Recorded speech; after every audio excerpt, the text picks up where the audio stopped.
What we're going to be looking at today is we're going to be looking at the basics of formal writing and the writing process that you'll be using when you're writing your essays.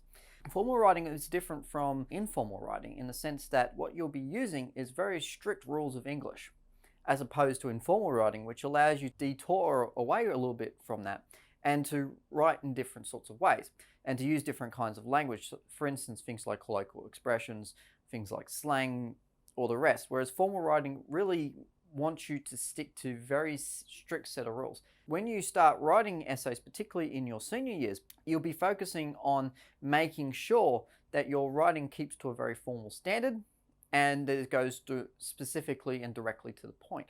So let's go through just the basics of it first. Formal writing is what you should be looking to achieve. And there are a number of qualities to formal writing, which is what we're going to outline in this video.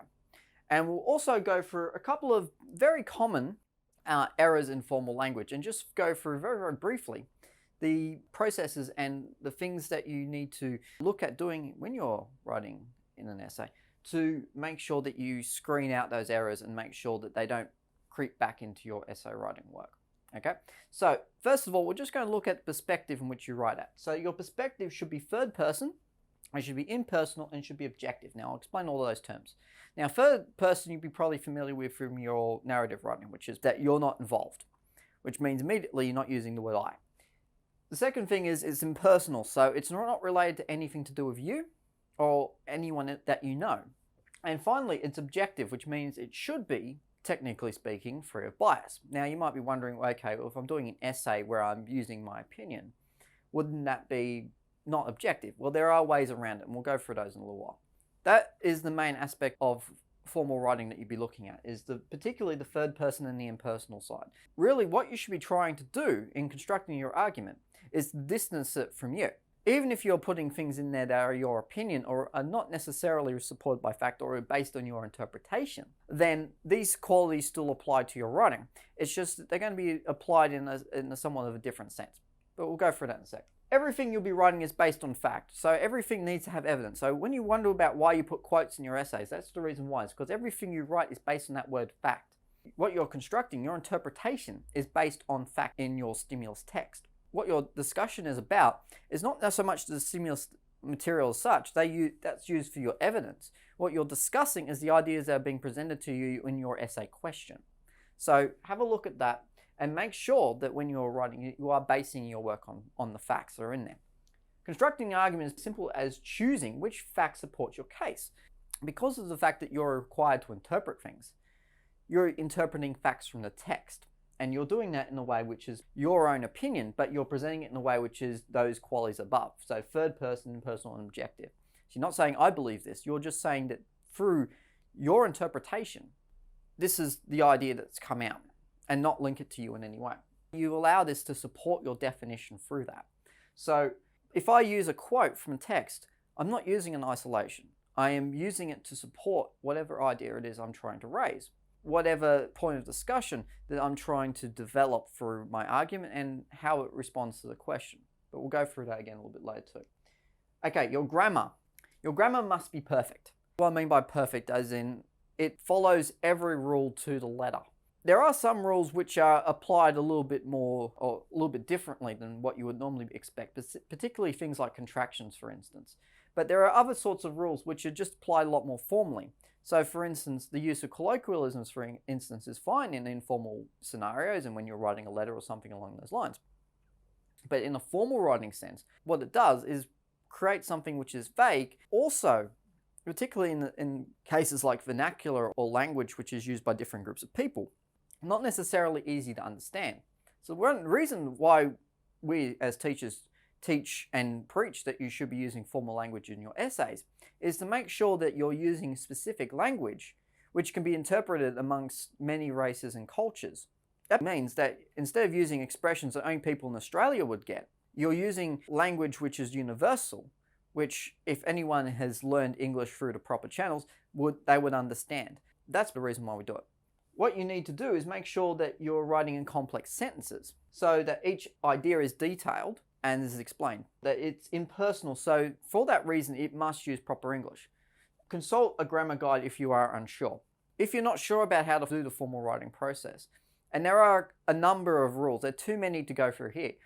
But if you are unsure about your formal writing style, make sure you look at a grammar guide to just look at the kinds of expressions, particularly, that are not considered to be formal English. Focus on how you would construct your sentences in a formal manner. So for instance, instead of saying, I think this, you can just write, this is true because. Really just go into that argument based on your evidence and your facts. All right, your language. Now, your language that you'll be using is described as what's called scholarly or academic. It just means it avoids opinion, it avoids emotion, and it avoids unnecessarily descriptive statements, which you're not writing something emotionally, saying we must do this in order to survive. That's out. You're not doing it in a way that's opinionated, so I believe this, or this is wrong, this is right. That's an example particularly of opinion, and it's something that comes up quite a lot, saying that it's a horrible act or something like that. That's an evidence of opinion. You can represent it's horrible through the facts, but just not say that it's horrible. And finally, unnecessarily descriptive statements. So you don't go overboard with your adjectives. You describe something if it needs to be described, if that suits your argument, but otherwise you shouldn't really be trying to use a lot of adjectives in essay writing anyway. Now, academic language means that you're presenting facts indicating knowledge, so what you've learned and what you believe based on the material that you've covered, but also based on the stimulus text, based on how you understand the question and how you are communicating that you understand what the question is asking through the facts of your stimulus that you've been given. So whether that be a book, whether that be a film, whether that be something that's part of the exam, you are representing that you know how to answer a question based on it. You're indicating your knowledge through the construction of your work and through your writing. It also must be direct and explicit, so as in not vague, to avoid those sort of waffling qualities. So when you write, you sort of skirt around the point and you go really, really broadly, but don't really focus on anything. So you say that it's bad for everyone, or who's everyone? Okay, explain who that is. If it's a group of people, that's enough. You don't have to necessarily go person to person and say it's bad for this person, not this person. You can just say that it's bad for a group of people like these. And that will help to make it a little bit more direct and explicit rather than just saying everyone, because that isn't true for virtually anything. I don't think there's anything in the world which applies to everyone. Make sure that you are being very direct and what we say explicit, so you're talking directly to what it is you're referring to in a text in terms of the issue, whatever it is. Once you've organized your writing, you're basically working on how you can turn your interpretation into facts which are based on the text rather than just simply skirting around your own opinion. What I mean by that is how you can turn your understanding of the question into a fact. There's a process for doing this. Really, by providing your own definition, which is the first bit. So if you're saying, how is this true, and you give a definition for it, then that is you using evidence, which is what your definition is based on, using your own interpretation and then backing up that interpretation through evidence. So really, your interpretation becomes fact through that. And you base your argument in your discussion on, as I said, your evidence, and you're writing this in a formal way. By being specific and referring directly to what it is that you're writing about, you are essentially tackling the process of formal writing head on, and you don't really need to know too much more than that. The main thing is that you need to have those definitions, or you need to have a keyword from the question, which you use frequently as a way to support the idea that you're using a fact from the question, you're using your interpretation, you're using your skills and knowledge, and you're writing about it in a way that shows you understand what it is the question's asking and what it is that you need to do to answer it. So let's look at some things to avoid when you're writing your essay, and just some basic rules of grammar and also just basic formal writing rules to avoid when you're writing. First of all, contractions. So I mentioned this before. You use words such as won't, shouldn't, can't, won't, etc. are contractions, and they're in formal English. While they're a usual grammar rule, and usually they're quite acceptable, have contractions in your writing to sort of ruin it a little bit, and it just has no place in formal writing. So avoid those, particularly when you're writing essays. You use the words you, or I, we, and us. Your essay is distant from you. Even if you're writing about something that's related to you, as in related to young people or otherwise, you still avoid using we and us. You just refer to them, to whoever you're talking about, as young people or teenagers, or however you're referring to them in the question. If you're writing a speech, yes, you would use you and I, we and us, because you'll be pretending to be someone who is a younger person and you'll be taking possession of that. However, in an essay, you won't be. it's something to particularly avoid in essay writing. Next thing is unnecessary adjectives. What unnecessary adjectives are is if you use very colorful language and use lots of adjectives to describe things that you're talking about from a text or even just an idea. Try and reduce the amount of adjectives that you use. I mean, really, unless you're actually referring to something specifically and discussing it, you don't really need to use adjectives that much in an essay at all. Make sure that if it seems unnecessary and you can just replace that with one word, that you do so whenever possible. Next thing is vague and unspecific points. Try and eliminate any points which don't really talk about anything. What I mean by that is avoid anything which is sort of half, not really, we're getting there, but not quite. Talk about specifics. Find specific things that you can talk about, whether that be a specific group of people, whether that be an age group, whether that be an idea, a theme, whatever it is. Don't sort of generally get there. Try and find a word and a keyword at that, which you keep referring to, which refers specifically to what it is you're talking about. Opinionated statements, as I mentioned before.